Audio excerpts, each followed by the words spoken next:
মানে আপনাকে আবার একটু আলাদা করে মেনশন করছি আমি, কারণ ওনারা যেরকম করে আব্দুল তুষার বললেন তার চাইতে একটু এগিয়ে উনি কথা বললেন, কিন্তু তারপরে উভয়ের মধ্যেই একটা ব্যাপার আছে যে আশাবাদী আছি কিছু একটা হতে পারে।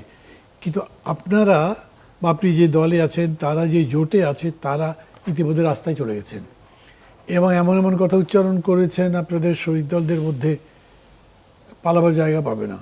ও তো ইন্ডিয়া গেছে, আপনি তো মিয়ানমারেও ঢুকতে পারবেন না। তারপরে আরও বলেছেন যে এখানে কত রকম কী হতে পারে, ফ্যাসিস্ট হয়ে যাচ্ছেন। মানে ওই যে জাতীয় ঐক্যের কোনো ছিটে ফোটে কি এগুলো কথার মধ্যে পাওয়া যায়, কিংবা আপনারা যে রাজপথের কর্মসূচি ঘোষণা করেছেন, সব মিলে এই ৭১ দিন বা যত দিনই আপনি মনে করেন, আপনার বক্তব্য বলেন। আপনাকে ধন্যবাদ। প্রথম কথা হচ্ছে যে সরকারের ৭১ দিনের পারফরমেন্স বলতে গেলে বলতে হবে যে তারা একটা লেজে গোবরে করে ফেলেছে, এবং আশাবাদটা তখন আপনি থাকবেন যদি আপনি হোঁচট খান। সেখান থেকে একটা আশাবাদের প্রশ্ন থাকে যে আমরা এটা ওভারকাম করতে পারবো। সরকার কিন্তু চোরাবালির মধ্যে ঢুকে গেছে। চোরাবালিতে আপনি যদি নড়াচড়া করেন, যত নড়াচড়া করবেন তত বেশি তলাতে থাকবেন। আমরা সেটাই দেখতে পাচ্ছি প্রত্যেকটা ইস্যুতে, পলিটিক্যাল ইস্যু, ইকোনমিক ইস্যু এবং অন্যান্য যে সকল ইস্যু আছে, প্রত্যেকটা ইস্যুতে সরকার মানে রাতারাতি আপনি সফল হবেন এটা কেউ দাবি করছে না, কিন্তু সফলতার কোনো সাইন দেখতে পাওয়া যাচ্ছে না। এমন একটা মিনিস্ট্রির কথা আপনি বলতে পারবেন না, আমরা কেউ বলতে পারবো না যে এই মিনিস্ট্রি পারফর্ম করছে। প্রত্যেকটা মিনিস্ট্রি শোচনীয়ভাবে ফেল করছে। সবচেয়ে আয়রনম্যান মনে হয় যাকে, তার মিনিস্ট্রি, হোম মিনিস্ট্রি।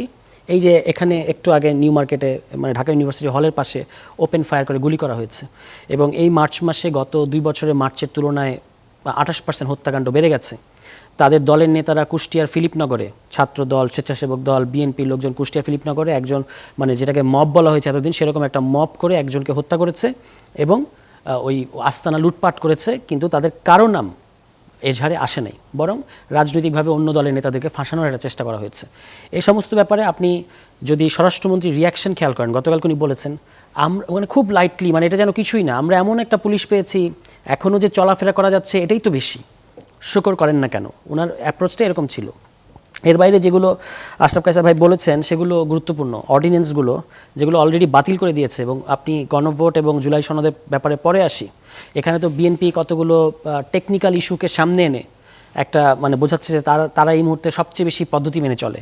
কিন্তু যখন বাংলাদেশ ব্যাংকের গভর্নর আপনি বাদ দিলেন, আপনি কিন্তু বাংলাদেশ ব্যাংক অর্ডার 1972-এর কোনো ধারা দ্বারা এটাকে সিদ্ধ করতে পারবেন না বা পারেন নাই। যে কোন ধারা অনুযায়ী, আমি যদি বলি যে তাকে তো আপনি নিয়োগ দিয়েছেন একটা ধারা অনুযায়ী, 10 নম্বর ধারা সম্ভবত বাংলাদেশ ব্যাংক অর্ডার 1972-এর, তো 1972 সালের ওই অর্ডারের কোন ধারা অনুযায়ী আপনি তাকে অপসারণ করেছেন, কোন ধারা অনুযায়ী এটা আইনি একটা ঘটনা হয়েছে, এটা কিন্তু তারা ব্যাখ্যা করতে পারবে না। তারা এটা বলেছে আমাদের কর্মসূচি অনুযায়ী এটা ঠিক আছে, আমরা আমাদের কর্মসূচির পথেই আছি।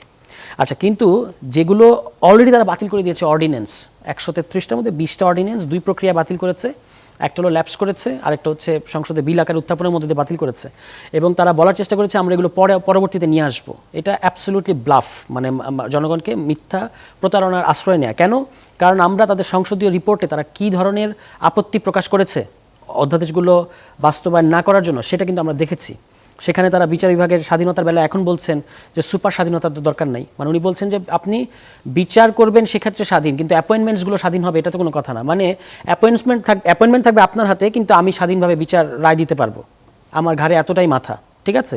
এর বাইরে ধরেন মানবাধিকার কমিশনের ব্যাপারে তারা যেটা বলেছে, বা গুম কমিশনের ব্যাপারে যেটা বলেছে, নর্মাল ফৌজদারি অপরাধ এবং মানবতা বিরোধী অপরাধের পার্থক্য তারা গুলিয়ে বলেছে যেহেতু 1973-র ওই আইসিটি একটা আছে, সুতরাং মানবাধিকার অধ্যাদেশের প্রয়োজন নাই, গুম অধ্যাদেশের প্রয়োজন নাই। অথচ একটা ফৌজদারি অপরাধ, হত্যা আর গণহত্যার যে পার্থক্য, এটা আমরা আইনের ব্যাকগ্রাউন্ডের বাইরেও কমন সেন্স দ্বারা বুঝি, কিন্তু একজন আইনমন্ত্রী এবং একজন চিফ প্রসিকিউটর এটা বুঝতে পারেন নাই বা বুঝতে চান নাই, যে কোনো একটা।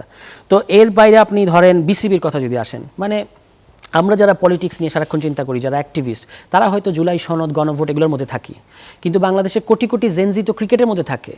তো এই বিসিবিতে আপনি কি করেছেন? বিসিবির মধ্যে আমি বলবো একদিক থেকে ভালোই হয়েছে, মানে এইগুলোতে এখানে সরকার কি করে যাচ্ছিল, এগুলো তো আমাদের লাখ লাখ তরুণ প্রজন্ম হয়তো সবগুলো ব্যাপার ফলো আপ করছিল না, কিন্তু বিসিবিতে সরকারের যে কাণ্ড, এটা করার মধ্যে দিয়ে তারা তাদের দিকে স্পটলাইট, যে আমাদের উপর যেমন অনেক স্পটলাইট, সরকার নিজের দিকে স্পটলাইট নিয়ে এসছে। সেটা হচ্ছে তারা যে ফ্যামিলি কার্ডের কথা বলে, আপনি দেখবেন রিয়েল ফ্যামিলি কার্ড কিন্তু বিসিবিতে, স্থায়ী কমিটির রিয়েল ফ্যামিলি কার্ড, যেটা ফ্যামিলি কার্ড তারা দিচ্ছে না, ফ্যামিলি কার্ড কিন্তু বিসিবিতে। কারণ স্থায়ী কমিটির, বিএনপির সর্বোচ্চ ফোরামের একজন না দুইজন, বলেছেন বাবার দোয়ার কি, হ্যাঁ মানে একজন না দুইজন না তিনজন, একজনের সন্তান ক্রিকেটের ব্যাপারে এনথুজিয়াস্টিক হতে পারে, আপনি তাকে দিচ্ছেন, এটা নিয়ে হয়তো খুব বেশি কোকো সাহেব কিন্তু ক্রিকেটের সাথে অনেকদিন জড়িত ছিলেন, কেউ কোনো প্রশ্ন করে নাই যে খালেদা জিয়ার ছেলে কেন এখানে, এই প্রশ্ন ওঠে নাই।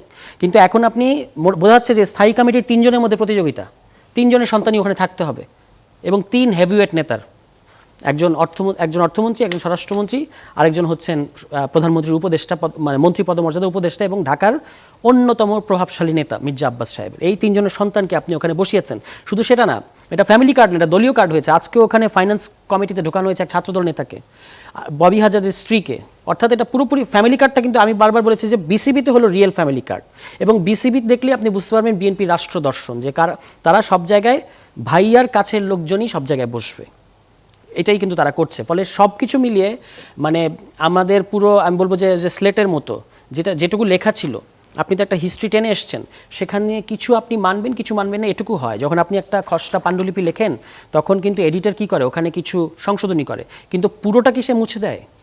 বিএনপি সরকার পুরো জিনিসটাকেই মুছে দিয়েছে, এবং সেটা মুছে দেওয়ার পরে মানে গণভোট নিয়ে এমন এমন অদ্ভুত কথা বলে। ধরেন গণভোট নিয়ে আমি জিজ্ঞেস করেছি অনেককে যে আপনাদের প্রধানমন্ত্রী তখন কেন গণভোটের পক্ষে বললেন, এবং এখন যে কথাগুলো আপনারা বলছেন এটা কেন তখন বললেন না নির্বাচনের আগে? এখন তারা গুপ্ত করতে করতে বলছে আমাদের দলের গুপ্ত অংশ প্রধানমন্ত্রীকে যেটা বলিয়েছিল, এটা আসলে তার বলার কথা ছিল না। এই জায়গায় গেছে পরিস্থিতি, মানে আপনি আপনার ছায়ার সাথে ফাইট করছেন, আপনি আপনার ছায়ার সাথে লড়ছেন। তো এই করার মধ্য দিয়ে চোরাবালিতে যেটা হয়, আপনি তো উঠতে পারবেন না।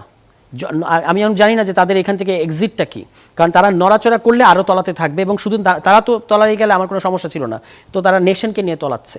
আর যেটা ভাই তো এটা আদর করে বলেছেন অব্যবস্থাপনার কথা জ্বালানিতে, এটা আসলে পুরোপুরি একটা গভর্নমেন্ট স্ক্যাম।